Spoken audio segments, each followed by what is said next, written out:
السلام عليكم ورحمة الله وبركاته. رسالتي اليوم للاجئين الفلسطينيين واليمنيين واللبنانيين والسوريين الموجودين في مصر اللي عاوزين يعملوا مظاهرة دعما للبنان ودعما لغزة. طيب طيب، بص يا سيدي، انت بدل ما تعمل مظاهرة في مصر خليك راجل وروح دافع عن بلدك، سواء كنت فلسطيني او لبناني او يمني او سوري.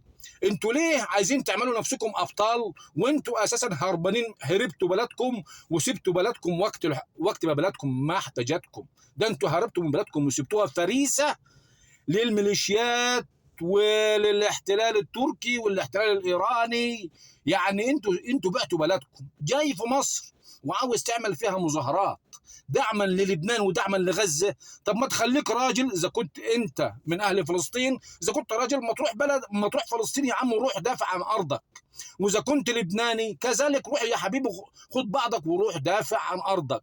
اذا كنت سوري خد بعضك وروح دافع عن ارضك. انتوا ليه عايزين تعملوا نفسكم ابطال بس من ورا الشاشه؟